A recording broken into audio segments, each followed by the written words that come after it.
ജയിലിൽ ഈ വേതനം വർദ്ധിപ്പിച്ചതിന് എന്തിനാ എതിർക്കുന്നത്? അത് പാവങ്ങളല്ലേ, പല സാഹചര്യങ്ങളാൽ കുറ്റവാളികളായിപ്പോയി.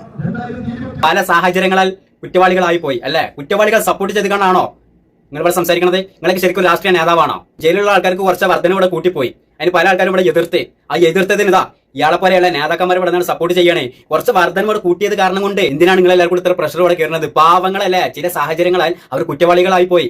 കാണേ ഒരു വിഷയത്തെ കുറിച്ച് ഒരു വട്ടം ഇവിടെ സംസാരിച്ചത്, രണ്ടാം വർഷം വീണ്ടും ഇവിടെ സംസാരിക്കാനുള്ള കാരണം ഇതാ ഇവനെ പോലെയുള്ള കൈവരികൾ വളരുന്നത് എന്ത് കാരണം കൊണ്ടാണെന്നല്ലോ? ഇതാ ഇയാളെ പോലെയുള്ള രാഷ്ട്രീയ നേതാക്കന്മാർ കാരണം കൊണ്ടാണത്. പച്ചക്കല ഇവിടെ വിളിച്ചു കണ്ട് പറയുന്നത് പാവങ്ങളാണെന്നുള്ളത്. ഈ കൈവരി പാവാണോ? ഒരു 14 വയസ്സായിട്ടുള്ള ഒരു പെണ്ണിനെ പീഡിപ്പിച്ചു കണ്ട് കൊന്നു കളഞ്ഞുകാണ്ട് ആ റെയിൽവേ സ്റ്റേഷൻ കാട്ടിൽ പോയിക്കാണ്ട് കൊന്നു കളഞ്ഞുകാണ്ട് ഇട്ടത് ചില സാഹചര്യങ്ങൾ വന്നു പോയിട്ടുള്ള കാര്യമാണോ? നാണെന്ന് പറഞ്ഞ സാധനം എങ്ങനെയൊക്കെ ഇവിടെ വന്നിക്കാണ്ട് ചിലക്കാന് നിങ്ങളൊക്കെ തന്നെയാണ് വളം വെച്ച് കണ്ട് ഇവിടെ കൊടുക്കുന്നത്.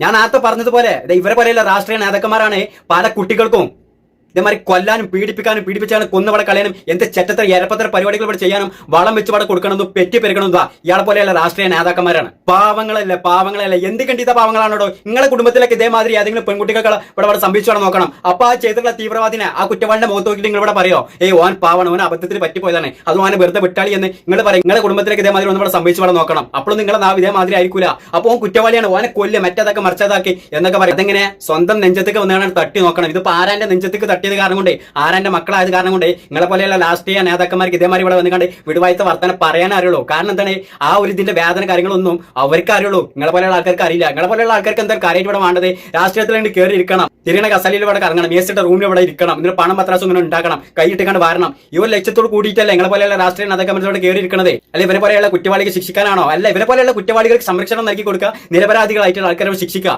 ഇതല്ല ഇന്നത്തെ രാഷ്ട്രീയത്തിലിരിക്കുന്ന പല ആൾക്കാരും ചിന്തിക്കുന്നതും നിയമങ്ങൾ ഇവിടെ നടപ്പിലാക്കുന്നതും. നിങ്ങളൊക്കെയാണ് ഒരു രാഷ്ട്രീയ നേതാവ്. ജയിലിൽ കിടക്കുന്ന കുറ്റവാളികൾ പാവങ്ങളല്ലേ എന്നൊക്കെ വിളിച്ചു പറയണേ. നിങ്ങളെ നാവിലേക്ക് എങ്ങനെ ഇവിടെ ചലനുണ്ടായി? ഒറ്റ കാര്യം കൂടി ചോദിച്ചോട്ടെ, നിങ്ങൾക്ക് ചോറിന് പകരം നായ്ക്കാട്ടാണോ തിന്നുന്നത്? പറയ് ഇതേമാതിരി തന്നെ പറയട്ടെ, ഇതേമാതിരി തന്നെ പറയും. എന്തെങ്കിലാണ് ഇനിയും ചെറിയ പൊടി മക്കളെ ഇതേമാതിരി കൊല്ലാനും പീഡിപ്പിക്കാനും ക്രൂരതകളുടെ ചിന്തകൾ ചിന്തിക്കാനൊക്കെ അവർക്കൊരു ഊർജ്ജം ഉണ്ടാവുള്ളൂ. ഉണ്ടാക്കി കൊടുക്കി.